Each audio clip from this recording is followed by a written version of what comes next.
Muchachos, lo que van a escuchar hoy va a cambiarles la forma de ver a los niños de la calle para siempre. Porque lo que me pasó el mes pasado todavía me quita el sueño por las noches. Y miren que ya llevo 8 años manejando por esta ciudad loca que es el Distrito Federal, donde he visto de todo y creía que ya nada me podía sorprender. Era un domingo como a las 6 de la tarde. De esos domingos medio grises y melancólicos, donde la gente anda más tranquila por las calles, donde las familias van regresando de los parques, donde los niños van con sus papás cargando globos y algodones de azúcar. Había hecho pocas carreras y ya estaba considerando pasar por unos tacos de canasta para llevarle la cena a Patricia y a Sofía cuando me llegó una notificación de la aplicación. Era una carrera desde la estación del metro Pantitlán hacia Colonia Doctores. Un trayecto normal, de esos que hago todos los días, pero había algo que inmediatamente me llamó la atención. El nombre del usuario decía Mateo R., pero cuando revisé los detalles del pago, la tarjeta estaba a nombre de María Rodríguez. Al principio pensé que tal vez era un chavito que estaba usando la tarjeta de su mamá, algo súper normal en esta época, donde muchos padres les dan sus tarjetas a sus hijos para que puedan pedir Ubers cuando los necesiten. Me pareció incluso responsable de parte de los padres enseñarles a los niños a moverse seguros por la ciudad. Pero hermanos, si hubiera sabido lo que me esperaba en esa estación del metro, habría manejado más rápido. Habría puesto la música a todo volumen para llegar más pronto a ellos. El tráfico hacia Pantitlán estaba normal para un domingo por la tarde. Pasé por Eje Central, donde los vendedores ambulantes ya estaban recogiendo sus puestos, donde las señoras salían de misa de 6 con sus mantillas y sus rosarios, donde los niños jugaban fútbol en los camellones mientras sus mamás los gritaban que tuvieran cuidado con los carros. Era una escena típica de domingo mexicano, de esas que te hacen sentir que todo está bien en el mundo. Llegué a la estación del metro Pantitlán, que ustedes saben que siempre está llena de movimiento. Es una de las estaciones más concurridas de toda la ciudad, donde convergen varias líneas del metro, donde hay micros, peceros, taxis, vendedores de todo tipo, músicos tocando en las esquinas, señoras vendiendo quesadillas y esquites. Es un caos organizado, como casi todo en el DF. Estacioné el carro donde siempre me pongo a esperar pasajeros, cerca de la salida principal, y empecé a buscar a alguien que pareciera estar esperando un Uber. Vi a muchas personas saliendo y entrando, trabajadores que regresaban de sus turnos dominicales, familias completas cargadas de bolsas del mercado, jóvenes con sus audífonos perdidos en su música, parejas tomadas de la mano platicando sobre sus planes para la semana. Pero no veía ningún adulto que pareciera estar buscando específicamente un carro. Ninguna persona que tuviera esa postura típica de quien está esperando su Uber, revisando el celular, mirando hacia los carros que pasan, comparando placas. Estuve ahí como 5 minutos buscando, pensando que tal vez mi pasajero se había retrasado o que estaba en otra salida de la estación. Fue entonces cuando los vi. Y hermanos, esa imagen se me quedó grabada para siempre. 3 chamaquitos parados juntitos cerca de la salida principal, como si fueran una pequeña familia esperando a alguien que nunca iba a llegar. No estaban jugando como los otros niños que veía por ahí. No estaban corriendo o haciendo ruido. Estaban ahí, quietecitos, con una actitud que me pareció demasiado seria para niños de su edad. El más grande, que después me enteré que se llamaba Mateo, parecía tener como 15 años, pero era flaquito, súper delgado, de esos niños que se ve que han crecido rápido pero no han tenido suficiente comida para llenar su cuerpo. Tenía el pelo medio largo y despeinado, como si llevara días sin peinarse bien, y cargaba una mochila escolar que se veía que había visto mejores días. La mochila tenía un agujero en una esquina y se notaba que la habían reparado varias veces con cinta adhesiva. Los otros 2 eran notablemente más chiquitos. Uno parecía tener como 6 años, era el más pequeñito de los 3, con esas mejillas redondas que tienen los niños de esa edad, pero se veía pálido y tenía unas ojeras que no son normales en un niño tan chico. Respiré brevemente. El otro, que podría tener unos 8 años, tenía una expresión más alerta, como si estuviera siempre pendiente de todo lo que pasaba a su alrededor. como si hubiera aprendido a estar en guardia todo el tiempo. Los tres estaban vestidos con la misma ropa que claramente habían estado usando por varios días seguidos. No era ropa sucia en el sentido de que estuviera manchada, sino más bien arrugada, como cuando duermes con la ropa puesta y al otro día te la tienes que volver a poner. Y muchachos, si están curiosos por saber qué pasó con estos tres niños, dejen un like que me ayuda muchísimo a seguir trayendo historias como esta. Y quédense hasta el final, porque lo que estos chamaquitos me contaron no solo cambió sus vidas, sino que también cambió la mía para siempre. Porque a veces el destino nos pone en el lugar correcto en el momento correcto para hacer la diferencia en la vida de alguien más. Me quedé observándolos por un momento desde el carro, tratando de entender la situación. Era evidente que algo no estaba bien. Los niños no se comportaban como niños normales esperando a sus papás. No estaban jugando, no estaban hablando entre ellos, no estaban explorando o moviéndose como suelen hacer los niños cuando están aburridos de esperar. Estaban ahí, parados, como si supieran que tenían que esperar, pero no estuvieran seguros de qué exactamente. El niño más grande miraba constantemente a todos lados como si estuviera buscando a alguien o como si estuviera nervioso por algo. De vez en cuando se agachaba para decirles algo a los pequeños y ellos asentían con la cabeza de manera obediente. Era una dinámica que me llamó mucho la atención, porque no parecía la típica relación entre hermanos, sino más bien como si el grande estuviera a cargo de los otros dos. Decidí bajarme del carro y acercarme a ellos. Mientras caminaba hacia donde estaban, pude notar más detalles que me preocuparon. Los tres tenían esa palidez que tienen las personas cuando no han estado comiendo bien, y el más chiquito se recargaba constantemente en uno de sus hermanos, como si estuviera muy cansado para mantenerse de pie por sí solo. El niño más grande me vio acercándome y inmediatamente se puso alerta. Se posicionó delante de sus hermanos menores, como protegiéndolos, y me miró con una mezcla de esperanza y desconfianza que me partió el corazón. Era la mirada de alguien que necesita ayuda, pero que ha aprendido a ser cauteloso con los extraños. ¿Usted es Diego?, me preguntó con una voz que trataba de sonar segura y madura, pero se notaba el nerviosismo. ¿El del suru blanco? Me di cuenta de que había un error con el nombre. En la aplicación aparecía que el conductor asignado se llamaba Diego, pero yo soy Carlos. Esto pasa a veces cuando hay cambios de último minuto en las asignaciones. No, chamaco, soy Carlos, pero sí, este es el suru blanco. ¿Tú eres Mateo?, le pregunté, tratando de sonar lo más amigable posible. Sí, señor. Estos son mis hermanos, Kevin y Sebastián. ¿Nos puede llevar a la doctores?, me respondió, y noté que había ensayado esas palabras, como si hubiera practicado exactamente qué decir. Kevin, el más pequeñito, me miraba con unos ojos enormes, llenos de curiosidad, pero también de cansancio.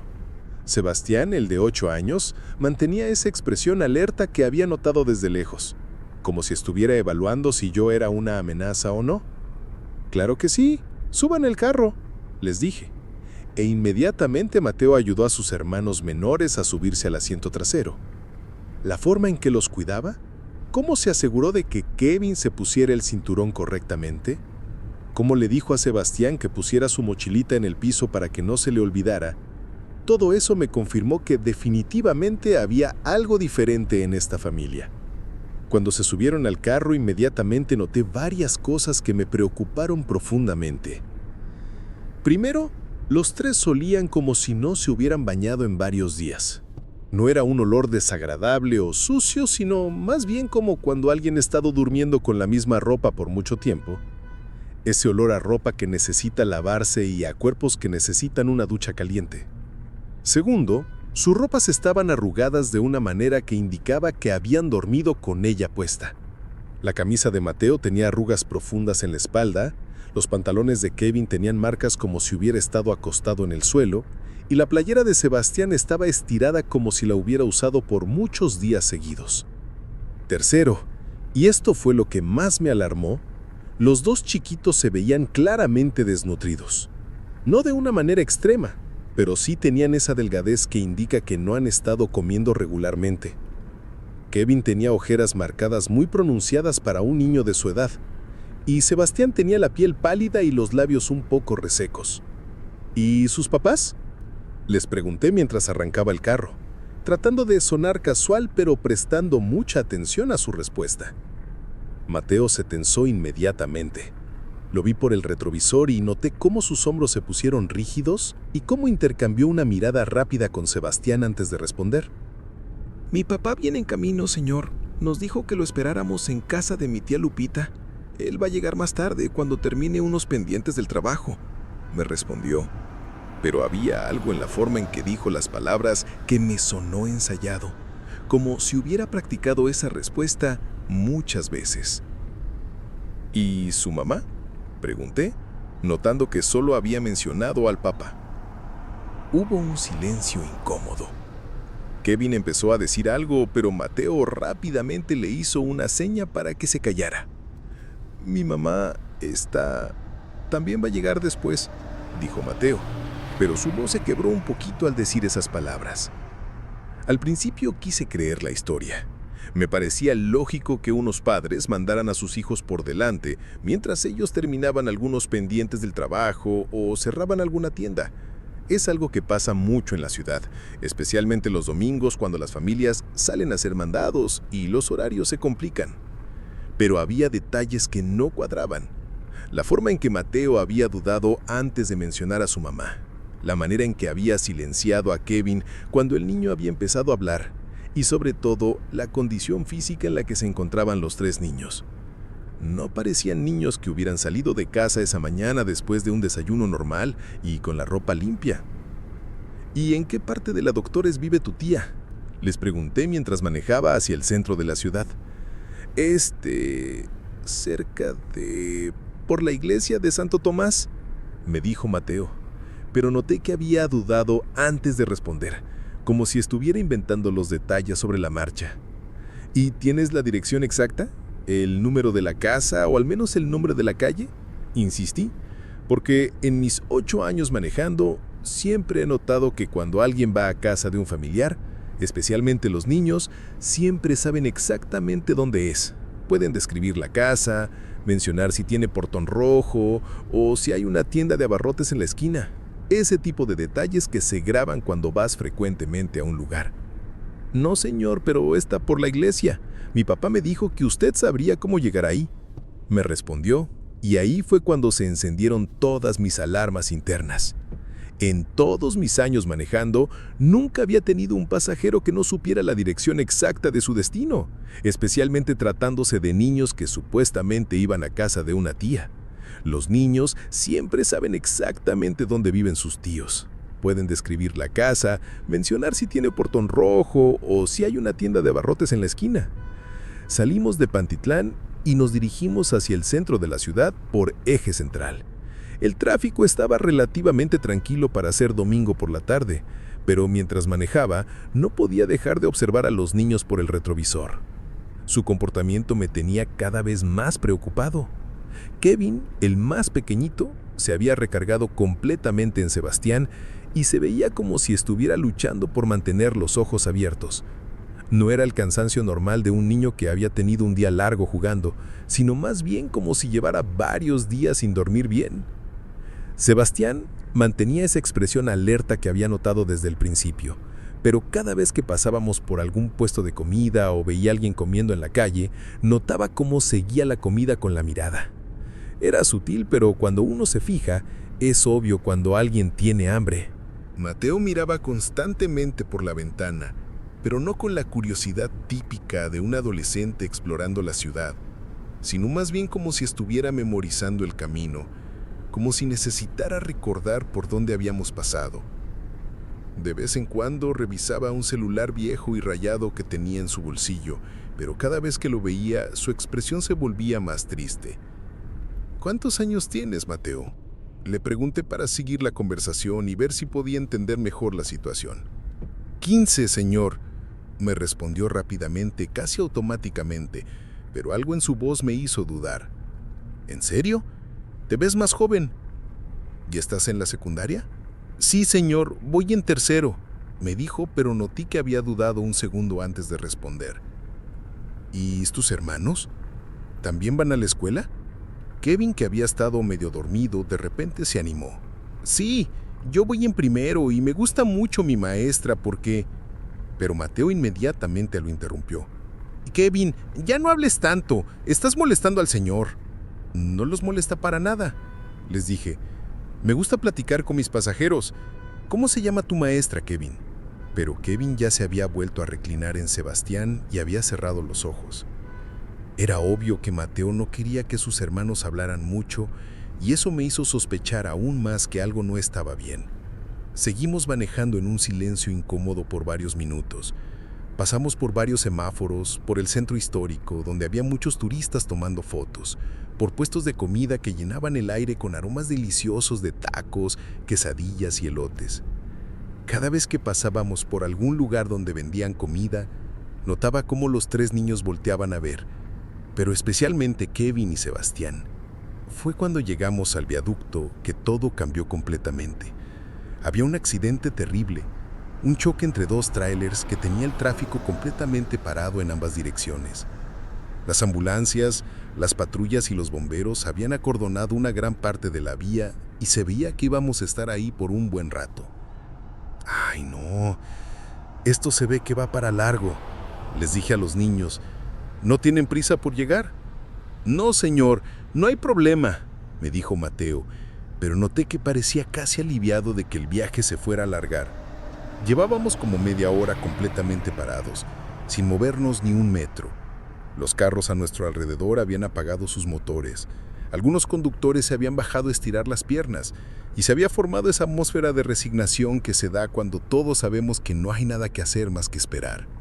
Fue en esos momentos de silencio y espera que la presión de mantener las apariencias se volvió insostenible, que los niños empezaron a relajarse y a mostrar su verdadera situación. Y hermanos, lo que escuché a continuación me cambió la vida para siempre.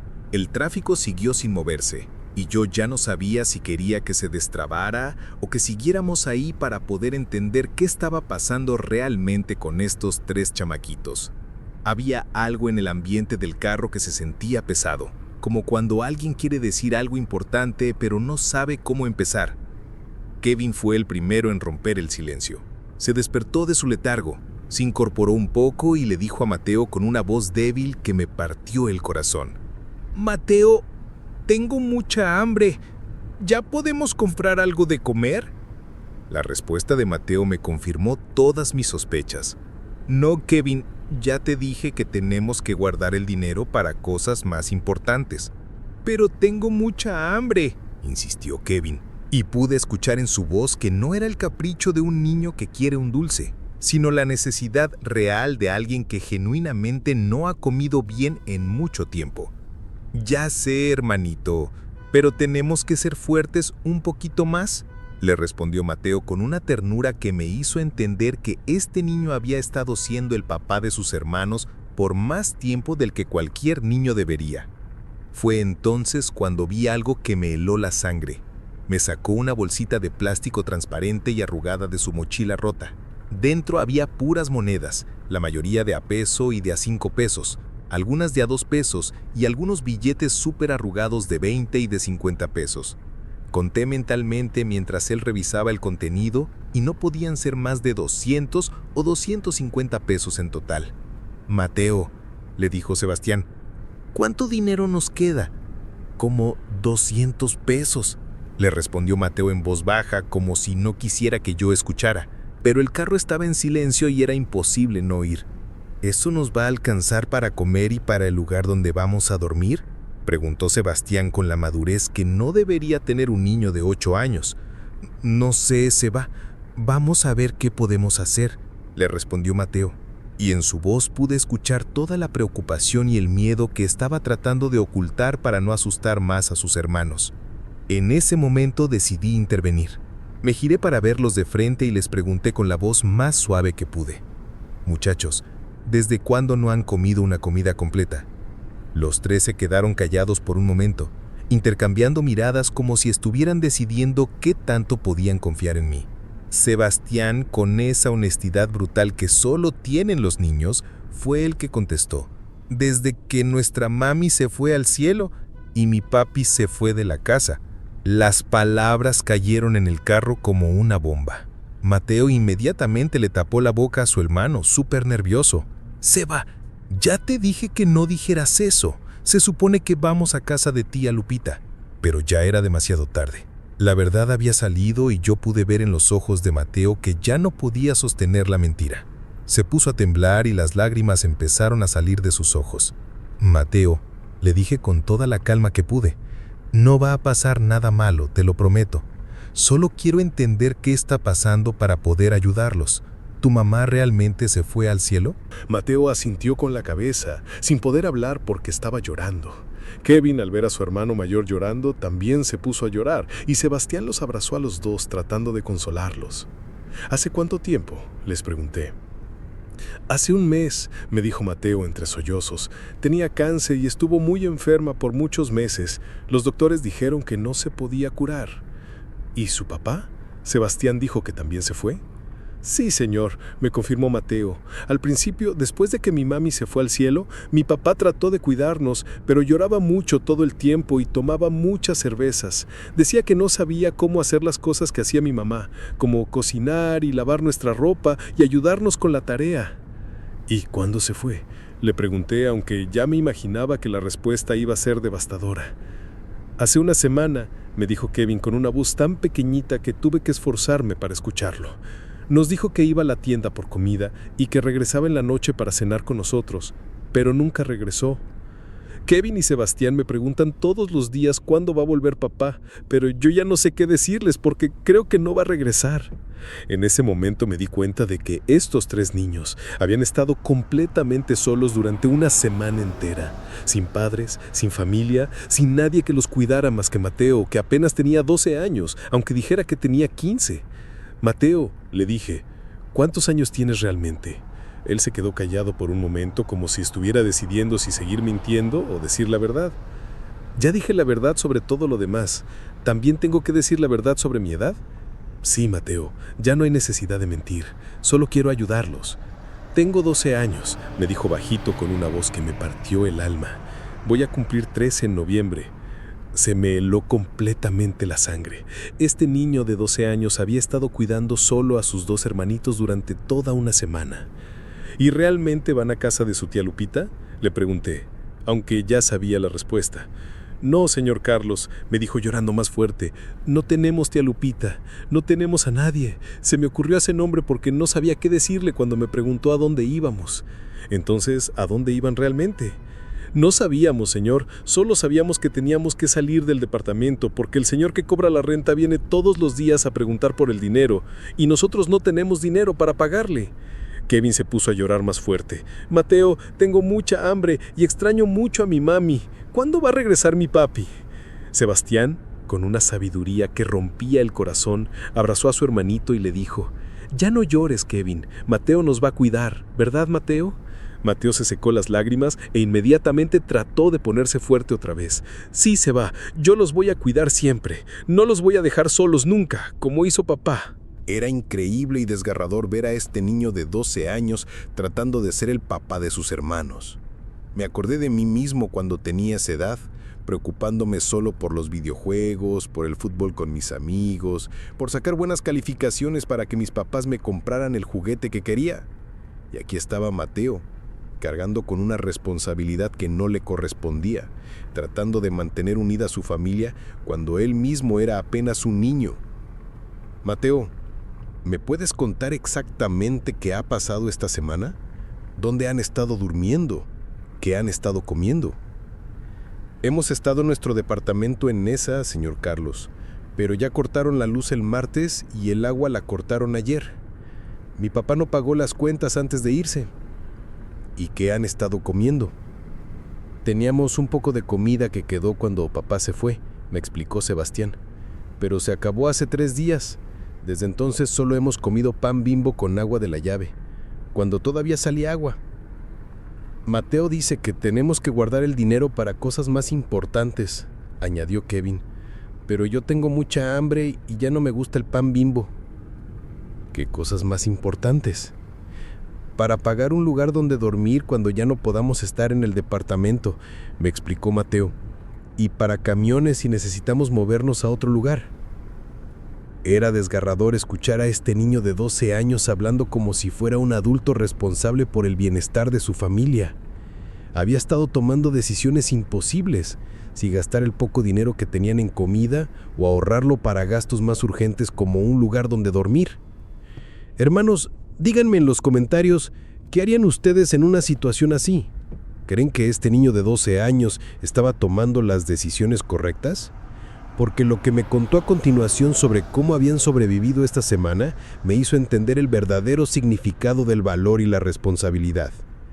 En eso, sonó el celular viejo y rayado que traía Mateo en su bolsillo. La pantalla estaba toda estrellada, pero todavía funcionaba.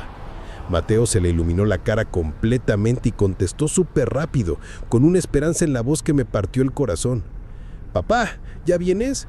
Estamos yendo a casa de tía Lupita como dijiste. Kevin y Sebastián te están esperando. ¿Cuándo vas a llegar?», decía con una voz llena de esperanza y desesperación. Pero no era su papá.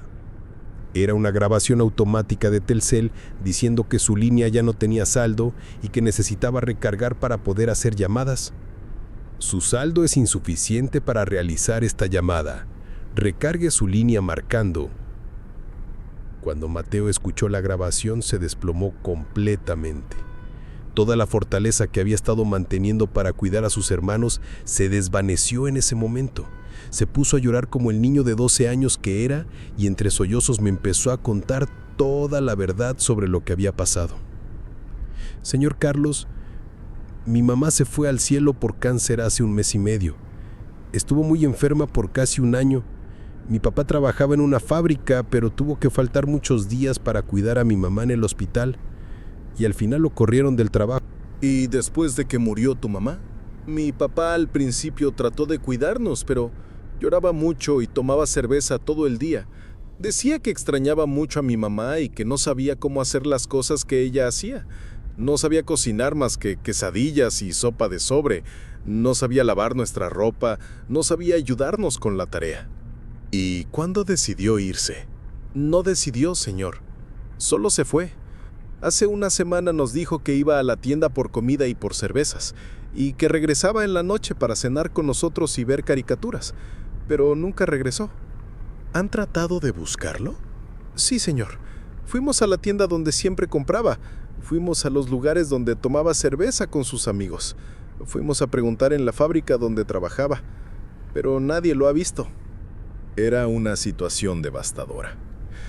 Estos 3 niños habían perdido a su mamá por una enfermedad terrible, habían visto a su papá hundirse en la depresión y el alcoholismo, y finalmente habían sido completamente abandonados. ¿Y cómo han sobrevivido esta semana? Mi mamá me enseñó a cocinar algunas cosas antes de irse al cielo, me explicó Mateo. Sabía que mi papá no sabía cocinar, entonces me enseñó a hacer huevos, a hacer arroz, a calentar frijoles. Al principio, cuando papá todavía estaba, yo cocinaba para todos. ¿Y después de que se fue tu papá? Usé la comida que quedó en la casa. Había arroz, frijoles, algunas latas, pan, pero se acabó hace 3 días. Y desde entonces solo hemos comido pan Bimbo porque es lo más barato y lo que más llena. ¿Y el dinero de dónde salió? Mi mamá, antes de irse al cielo, me dio su tarjeta del banco y me enseñó el número secreto. Me dijo que si algún día necesitábamos dinero y mi papá no estaba, podía sacar dinero de ahí, pero solo quedaban como 2,000 pesos y ya hemos gastado casi todo. En ese momento me llegó un mensaje al celular. Era de un número desconocido, pero el texto mencionaba específicamente a los niños. Lo leí rápidamente y no podía creer lo que estaba viendo. Era el mensaje más cruel y desalmado que había leído en mi vida. El mensaje decía: «Si alguien está cuidando a mis hijos, déjenlos en un orfanato o con servicios sociales. No puedo con ellos después de lo que pasó con María. La tarjeta que están usando es de mi esposa que ya no está. Tiene como 2,000 pesos. Úsenlos para dejarlos en algún lado donde los cuiden bien. No me busquen. Rodrigo Rodríguez». No lo podía creer. Este desgraciado había abandonado completamente a sus 3 hijos y les había dejado la tarjeta de su esposa muerta para que se las arreglaran solos. Les había dado instrucciones de que los dejaran en un orfanato como si fueran mascotas que ya no quería. ¿Cómo era posible que un padre hiciera algo así? Le enseñé el mensaje a Mateo y cuando lo leyó se puso a temblar como una hoja. Sus ojos se llenaron de terror puro. No, señor Carlos, por favor no nos lleve a un orfanato. Yo puedo cuidar a mis hermanos. Ya lo he estado haciendo y puedo seguir haciéndolo. Sé cocinar, sé lavar ropa, sé ayudarlos con la tarea, sé llevarlos a la escuela. Solo necesitamos un lugar donde quedarnos. Mateo, le dije, tratando de mantener la calma aunque por dentro estaba hirviendo de coraje. Tú tienes 12 años. Es una responsabilidad muy grande cuidar de tus hermanos tú solo. Sí puedo, señor Carlos. Ya lo he estado haciendo durante un mes, me gritó con desesperación. Cuando mi mamá estaba enferma en el hospital, yo cuidaba a Kevin y Sebastián. Cuando mi papá se quedaba tomando hasta muy tarde, yo los bañaba y los ayudaba con la tarea. Por favor, no nos separen. Somos familia. Kevin y Sebastián me necesitan. Los dos hermanos menores inmediatamente se abrazaron a Mateo y Kevin le dijo con lágrimas en los ojos: No nos dejes, Mateo. Sin ti no tenemos a nadie en el mundo. Sebastián, tratando de ser fuerte como su hermano mayor, añadió: Mateo, tú eres el mejor hermano del mundo. Nosotros te vamos a ayudar también. Ya somos grandes. Ver a esos 3 niños abrazados, aterrados de ser separados, protegiendo su única familia que les quedaba fue lo que me terminó de partir el corazón y me hizo tomar la decisión más importante de mi vida. En ese momento, viendo a esos 3 niños abrazados y aterrados de ser separados, me di cuenta de que tenía que tomar una decisión que cambiaría no solo sus vidas, sino también la mía para siempre. No podía simplemente llevarlos a algún lugar y dejarlos ahí como si no hubiera pasado nada. No podía fingir que no había visto su situación. Y definitivamente no podía permitir que estos 3 angelitos fueran separados cuando lo único que tenían en el mundo era el amor que se tenían entre ellos. Apagué completamente la aplicación del celular, cosa que nunca había hecho en medio de una carrera. Me salí del tráfico tomando el primer retorno que encontré, aunque tuviera que manejar en contra del flujo por unos metros, y les dije con la voz más firme y segura que pude: Muchachos, van a venir conmigo a mi casa. Mi esposa Patricia y yo tenemos una hija de 10 años que se llama Sofía. Vamos a hablar con las autoridades para hacer las cosas correctamente y legalmente, pero primero necesitan comer como Dios manda, darse un baño con agua caliente y dormir en una cama de verdad. El silencio que siguió a mis palabras fue total. Los 3 niños me miraron como si no pudieran creer lo que habían escuchado. Mateo fue el primero en reaccionar. ¿En serio, señor Carlos? ¿De verdad nos va a ayudar? ¿No nos va a llevar al orfanato?, me preguntó con una mezcla de esperanza y desconfianza, como si fuera demasiado bueno para ser verdad. No, Mateo, los voy a llevar a mi casa para que mi esposa los vea, para que coman algo caliente y para que podamos pensar juntos qué es lo mejor para ustedes. Pero lo que sí les puedo prometer es que no los voy a separar. Kevin, el más pequeñito, se puso súper emocionado. ¿Vamos a conocer a su niña y vamos a comer comida de verdad? ¿Como arroz y frijoles y pollo? Sí, Kevin, van a comer todo lo que quieran. Mi esposa Patricia cocina delicioso. Sebastián, siempre más cauteloso, me preguntó: ¿Y usted por qué nos quiere ayudar? ¿Qué quiere a cambio? Era una pregunta desgarradora, pero entendible. Estos niños habían aprendido a desconfiar porque los adultos en su vida los habían fallado.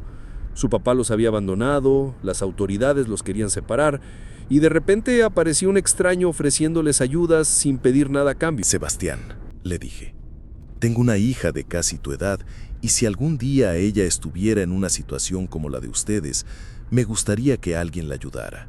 Además, ustedes no pidieron estar en esta situación. Son solo niños, y todos los niños merecen tener un hogar seguro y comida en la mesa. Mateo seguía desconfiado. ¿Pero su esposa va a estar de acuerdo? ¿No se va a enojar porque llega con 3 niños desconocidos? Patricia tiene un corazón muy grande. Cuando le explique la situación, ella va a querer ayudarlos tanto como yo. El camino a mi casa en la colonia Roma se hizo eterno, pero por razones completamente diferentes a las del trayecto anterior. Antes había estado lleno de tensión e incertidumbre, pero ahora había una sensación de esperanza en el aire. Los niños iban callados, pero era un silencio diferente, como si no pudieran creer que alguien les estuviera ofreciendo ayuda sin pedir nada a cambio. Yo iba manejando y pensando en cómo le iba a explicar la situación a Patricia. Llevamos 8 años de casados y conozco su corazón. Sé que es una mujer compasiva y que siempre ha querido ayudar a los niños necesitados, pero una cosa es hablar de ayudar en abstracto y otra muy diferente es llegar a la casa con 3 niños abandonados. Decidí llamarla desde el carro para prepararla. Patricia, amor, voy para la casa, pero voy con 3 niños que necesitan mucho nuestra ayuda.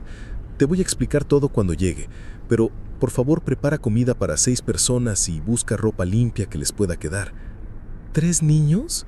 Carlos, ¿qué pasó? ¿Estás bien?, me preguntó con preocupación. Estoy bien, mi amor. Es una historia muy larga y muy triste, pero estos chamaquitos están completamente solos y necesitan nuestra ayuda urgentemente. Patricia, que después de 8 años de matrimonio conoce mi corazón y sabe que no soy de hacer locuras sin pensar, me dijo: «Está bien, Carlos, voy a preparar todo. Los espero». Durante el resto del camino, los niños empezaron a hacer preguntas sobre mi familia, sobre mi casa, sobre cómo iba a ser su estancia con nosotros. Era hermoso ver cómo poco a poco se iban relajando y empezando a comportarse como los niños que eran. ¿Y su hija Sofía va a querer jugar con nosotros?, preguntó Kevin. Estoy seguro de que sí. A ella le encantan los niños y siempre ha querido tener hermanos. ¿Y su esposa cocina rico?, preguntó Sebastián. Cocina delicioso. Hace unos chilaquiles que están para chuparse los dedos. ¿Qué son chilaquiles?, preguntó Kevin. Y me di cuenta de que estos niños no habían tenido una infancia normal. No habían podido disfrutar de las comidas típicas mexicanas que otros niños dan por sentado. Son tortillas fritas con salsa roja y queso. Mañana Patricia les va a hacer para el desayuno y van a ver lo ricos que están. Mateo, que había estado callado durante todo este intercambio, finalmente habló. Señor Carlos, ¿y si las autoridades nos quieren separar? ¿Y si dicen que no podemos estar juntos? Mateo, vamos a hacer todo legal y correctamente. Vamos a hablar con trabajadores sociales, vamos a explicar la situación y vamos a luchar para que ustedes puedan estar juntos. No les voy a mentir, va a ser un proceso complicado, pero Patricia y yo vamos a hacer todo lo que esté en nuestras manos. Cuando llegamos a la casa, Sofía salió corriendo a recibir a su papá, como siempre hace cuando llego del trabajo. Pero cuando vio a los 3 niños bajándose del carro, se quedó parada en la puerta de la casa, sin saber muy bien qué decir o cómo reaccionar. Sofía, le dije acercándome a ella y agachándome para quedar a su altura. Estos son Mateo, Sebastián y Kevin. Van a quedarse con nosotros unos días porque necesitan nuestra ayuda. Sofía, con esa intuición que tienen los niños, inmediatamente se dio cuenta de que algo serio estaba pasando. Se acercó a los 3 hermanos y les dijo: «Hola, yo soy Sofía. ¿Quieren pasar? Mi mamá está preparando comida». Patricia salió de la casa en ese momento y cuando vio el estado de los niños, se rellenaron los ojos de lágrimas. No necesité explicarle mucho para que entendieran la gravedad de la situación. Inmediatamente se puso en su modo de mamá protectora. «Pasen, pasen todos. Bienvenidos a nuestra casa», les dijo con una calidez que inmediatamente tranquilizó a los niños. ¿Tienen hambre? ¿Cuándo fue la última vez que comieron algo caliente y nutritivo? Kevin, con esa honestidad brutal de los niños pequeños, le contestó: «Hace muchos días, señora. Solo hemos comido pan Bimbo y agua». Patricia me miró con esa expresión que pone cuando está tratando de no llorar enfrente de los niños para no asustarlos más. «Bueno, pues van a darse un baño todos, les voy a dar ropa limpia y después vamos a cenar algo delicioso. Sofía, ve por ropa cuya que les pueda quedar a los niños». Mientras Patricia se ocupaba de preparar baños y buscar ropa, yo me quedé platicando con Mateo en la sala. Quería entender mejor todos los detalles de su situación para saber exactamente cómo podíamos ayudarlos de la mejor manera. «Mateo, ¿tu mamá tenía familia? ¿Abuelos, tíos, primos, alguien que pudiera ayudarlos?» «No, señor Carlos. Mi mamá era hija única y mis abuelitos se fueron al cielo cuando yo era muy chiquito. Mi mamá siempre decía que su familia éramos nosotros y mi papá. ¿Y la familia de tu papá? Mi papá siempre decía que era de Michoacán, pero nunca nos llevó a conocer a su familia. Decía que se había peleado con ellos cuando era joven y que ya no hablaba con nadie de allá. ¿Y nunca trataste de buscar ayuda? ¿Hablar con alguien de la escuela, con algún vecino, con alguien de la iglesia? Sí, señor, pensé en hablar con mi maestra, pero tenía mucho miedo de que nos separaran. En la escuela siempre nos dicen que cuando los papás no pueden cuidar a los niños, el gobierno se los lleva a lugares diferentes y a veces nunca los vuelven a ver. Yo no quería que Kevin y Sebastián estuvieran lejos de mí. Mateo, le dije poniéndole la mano en el hombro, tú eres un hermano mayor increíble. Has hecho un trabajo que ni muchos adultos podrían hacer. Has protegido a tus hermanos, los has alimentado, los has cuidado, has tomado decisiones muy difíciles, pero también tienes derecho a ser niño, a jugar, a preocuparte solo por tus calificaciones y por tus caricaturas favoritas. Pero ¿quién va a cuidar a mis hermanos si yo no lo hago? ¿Quién se va a asegurar de que Kevin haga su tarea? ¿Quién va a consolar a Sebastián cuando tiene pesadillas? Ahora, Patricia y yo te vamos a ayudar a cuidarlos. No estás solo, Mateo. Nunca más vas a estar solo con esta responsabilidad. Cuando los tres salieron del baño, parecían niños completamente diferentes. Kevin había recuperado ese brillo en los ojos que tienen los niños cuando se sienten seguros. Sebastián sonreía de una manera genuina por primera vez desde que los conocí. Y Mateo se veía más relajado, como si un peso enorme se hubiera levantado de sus hombros. Patricia había preparado una cena completa que olía increíble desde la sala. Sopa de verduras con pollo, arroz rojo, frijoles refritos, pollo guisado en salsa verde y tortillas recién hechas que todavía estaban calientes. También había preparado agua de Jamaica y había puesto la mesa con los platos bonitos que usamos para ocasiones especiales. Los tres niños se sentaron a la mesa y comieron como si fuera su última comida en la tierra. Kevin se sirvió 3 platos completos. Sebastián no paraba de decir gracias después de cada bocado. Y Mateo comía despacio, como si quisiera que cada bocado durara para siempre. «Señora Patricia», le dijo Sebastián con la boca llena de arroz, «esta es la comida más rica que he probado en mucho tiempo. ¿Usted aprendió a cocinar así?» «Mi mamá me enseñó cuando era niña, igual que la mamá de ustedes les enseñó cosas importantes a ustedes», le respondió Patricia con una sonrisa. ¿Les gustó la cena?, les preguntó Patricia cuando vio que ya estaban más satisfechos. «Estuvo deliciosa», exclamó Kevin. «¿Mañana vamos a comer otra vez así?» «Sí, Kevin. Mañana voy a hacer chilaquiles para el desayuno y luego vamos a ver qué quieren para la comida». «¿Mañana?», preguntó Kevin con ojos enormes. «¿Nos vamos a quedar mañana también?» «Sí, Kevin. Se van a quedar el tiempo que sea necesario», le confirmé. Kevin se puso súper feliz y se dirigió a Sofía. «¿De verdad vamos a ser como hermanos?». Sofía, que había estado observando todo con mucha atención durante toda la cena, le contestó con una sonrisa. «Sí, Kevin. Siempre quise tener hermanos y ahora tengo 3. Esa noche, los acostamos en el cuarto de huéspedes que usábamos como oficina. Patricia había improvisado camas con malchones inflables y había conseguido sábanas y cobijas limpias.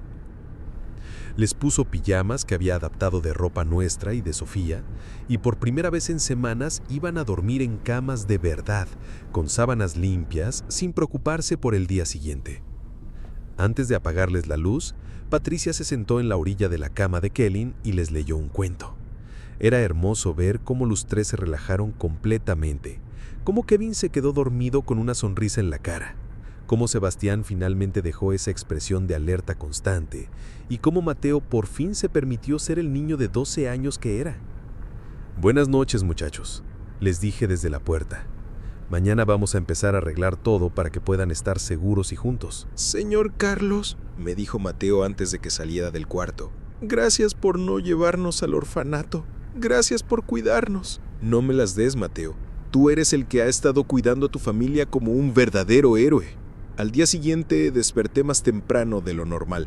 No porque hubiera puesto el despertador, sino porque tenía esa sensación de responsabilidad que sientes cuando sabes que hay niños en tu casa que dependen de ti. Me levanté, Me bañé rápidamente y bajé a la cocina para ayudar a Patricia a preparar el desayuno. Los niños seguían dormidos y Patricia ya estaba preparando los chilaquiles que les había prometido. Mientras ella cocinaba, yo investigué en internet todo lo que necesitábamos saber sobre cómo ayudar a niños en situación de abandono de manera legal y correcta. Aprendí sobre el Sistema Nacional DIF, sobre los procedimientos para familias de acogida, sobre los derechos de los niños, sobre cómo funciona el proceso de adopción en México. Era información abrumadora, pero necesaria. Sabía que no podíamos simplemente quedarnos con los niños sin seguir los procedimientos legales correctos, pero también sabía que íbamos a hacer todo lo posible para que no fueran separados. Los niños se despertaron alrededor de las 8 de la mañana y era hermoso verlos despertar sin la ansiedad y el miedo que habían tenido el día anterior. Kevin fue el primero en salir del cuarto, con el pelo todo despeinado y sonriendo. «Buenos días, ¿ya están listos los chilaquiles?», preguntó con una energía que no había mostrado el día anterior. «Buenos días, Kevin. Sí, ya casi están listos. ¿Dormiste bien?», le preguntó Patricia. «¡Súper bien! Hacía mucho tiempo que no dormía en una cama tan cómoda». Sebastián y Mateo salieron poco después y desayunamos todos juntos como si fuéramos una familia que había estado junta toda la vida. Los chilaquiles fueron un éxito total. Kevin se comió 2 platos. Sebastián declaró que eran los mejores chilaquiles del mundo, y hasta Mateo, que seguía siendo cauteloso, admitió que estaban deliciosos. Después del desayuno, les expliqué a los niños que íbamos a ir al DIF para hablar con trabajadores sociales y hacer todo legalmente. ¿Nos van a separar?, preguntó inmediatamente Mateo con preocupación. «Vamos a hacer todo lo posible para que eso no pase», le aseguré. «Patricia y yo queremos convertirnos en su familia de acogida, y eso significa que pueden quedarse con nosotros mientras se resuelve su situación permanente». «¿Qué es familia de acogida?». «Es cuando una familia cuida temporalmente a niños que necesitan un hogar seguro. Es como ser una familia de verdad, pero con papeles del gobierno que lo hacen oficial». Fuimos al DIF esa misma mañana. Patricia se había tomado el día libre de trabajo, yo había cancelado todas mis carreras del día y Sofía vino con nosotros porque no quería separarse de sus nuevos hermanos. La trabajadora social que nos atendió se llamaba licenciada Martínez. Era una mujer de unos 40 años, muy profesional, pero también muy cálida. Cuando le contamos toda la historia, desde cómo había conocido a los niños hasta todo lo que habían vivido, no podía creer lo que estaba escuchando. Es increíble que estos niños hayan sobrevivido solos tanto tiempo, nos dijo después de escuchar todo el relato. Mateo mostró una madurez y una responsabilidad extraordinarias para un niño de su edad. Le preguntó a cada uno de los niños cómo se sentían, qué querían que pasara, si se sentían seguros con nosotros. Las respuestas me llenaron el corazón. Kevin dijo: «Quiero quedarme con Carlitos y Patricia y Sofía porque cocinan rico y me leen cuentos». Sebastián dijo: «Quiero quedarme con ellos porque nos cuidan y no nos van a separar de Mateo». Mateo dijo: «Quiero quedarme con ellos porque por primera vez en mucho tiempo me siento como niño otra vez y sé que Kevin y Sebastián van a estar seguros». La licenciada Martínez nos explicó todo el proceso. Tendríamos que hacer estudios socioeconómicos, estudios psicológicos, visitas domiciliarias, entrevistas individuales y cumplir con muchos requisitos. Pero lo más importante era que los niños podían quedarse con nosotros durante todo el proceso como familia de acogida temporal. También nos explicó que tendrían que tratar de localizar a Rodrigo, el papá de los niños, para notificarle oficialmente sobre la situación y darle la oportunidad de reclamar a sus hijos. Pero, dado el mensaje cruel que había enviado, abandonándolos, era probable que renunciara voluntariamente a la patria potestad. Iniciamos todos los trámites ese mismo día. Fueron semanas intensas de papeleo, de visitas, de entrevistas, de estudios, pero Patricia y yo estábamos completamente decididos a que estos 3 angelitos se quedaran con nosotros y siguieran siendo una familia. Durante ese tiempo fue hermoso ver cómo los niños se fueron adaptando a su nueva vida y cómo fueron recuperando la confianza en los adultos. Pero Mateo seguía teniendo dificultades para aceptar completamente la ayuda. Había estado siendo responsable por sus hermanos durante tanto tiempo que le costaba trabajo dejar que otros adultos tomaran esas responsabilidades. «Yo puedo lavar mi ropa, señor Carlos», me decía cuando veía a Patricia lavando sus pantalones. «Yo puedo preparar el desayuno de Kevin», insistía cuando me veía ayudando al pequeño a servirse cereal. «Yo puedo ayudar a Sebastián con su tarea», me decía cuando me sentaba a repasar matemáticas con el niño. Una tarde lo encontré en el patio tratando de arreglar sus zapatos rotos con pegamento que había encontrado en el cajón de herramientas. Me senté junto a él y tuvimos una conversación que nunca voy a olvidar. «Mateo», le dije, «tú eres súper valiente y has hecho un trabajo increíble cuidando a Kevin y Sebastián. Has sido el mejor hermano mayor que cualquier niño podría pedir. Pero también tienes derecho a ser niño. Ahora Patricia y yo vamos a ayudarte a cuidar a tus hermanos y tú puedes concentrarte en ser su hermano mayor, no su papá.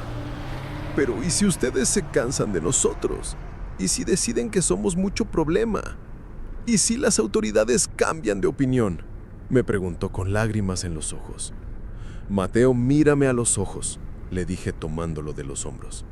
«Patricia, Sofía y yo ya los consideramos parte de nuestra familia. No nos vamos a cansar de ustedes, no son ningún problema y vamos a luchar con todo lo que tenemos para que puedan quedarse con nosotros para siempre». Poco a poco fue entendiendo que podía confiar en nosotros, que podía relajarse y ser el niño de 12 años que era. Empezó a jugar videojuegos con Sofía, a ver caricaturas los sábados por la mañana, a hacer tarea de niño de 12 años en lugar de preocuparse por las responsabilidades de adulto. Se apuntó al equipo de fútbol de la escuela y descubrió que era muy bueno como portero. Kevin se adaptó increíblemente rápido. En unas semanas ya estaba totalmente integrado a la familia, llamando Mamá Patri a Patricia y Papá Carlos a mí. Empezó a asistir regularmente a la escuela, donde sus maestras notaron una mejora dramática en su comportamiento y su rendimiento académico una vez que tuvo estabilidad en casa. Sebastián, que había sido el observador cauteloso, gradualmente fue abriendo su corazón. Empezó a hablar sobre sus sueños y sus metas, sobre lo que quería hacer cuando fuera grande. Dijo que quería ser doctor para ayudar a niños enfermos como había estado su mamá. Han pasado 4 meses desde aquel domingo en el tráfico del viaducto, y la transformación de estos 3 niños ha sido increíble. Los 3 están inscritos en escuelas cerca de casa, están subiendo de peso constantemente y, lo más importante, sonríen todos los días. Kevin ya no pregunta cuándo va a regresar su papá, porque entiende que su familia ahora somos nosotros. Sebastián habla constantemente sobre sus planes para el futuro. Y Mateo por fin se permite ser niño y disfrutar de su infancia. Rodrigo, su papá biológico, nunca trató de contactar a los niños después de ese mensaje cruel. Hace un mes, a través de los abogados del DIF, firmó oficialmente los papeles para renunciar a la patria potestad. No apareció a ninguna cita, no pidió ver a los niños, no mostró ningún interés en su bienestar. Honestamente, creo que fue lo mejor para ellos. Un padre que puede abandonar a sus hijos de esa manera no merece tenerlos. Patricia y yo estamos ahora en las etapas finales del proceso de adopción. Todos los estudios han salido perfectos. Todas las visitas han sido exitosas y todo indica que muy pronto van a ser legalmente nuestros hijos. La licenciada Martínez nos dijo que es uno de los casos más claros y exitosos que ha visto en sus 15 años trabajando en el DIF. Sofía dice que tener 3 hermanos nuevos ha sido lo mejor que le ha pasado en la vida. Dice que la casa siempre está llena de risas y que nunca se aburre. También ha madurado mucho a través de esta experiencia y ha desarrollado una empatía y una compasión increíbles. Nuestra casa se ha transformado completamente.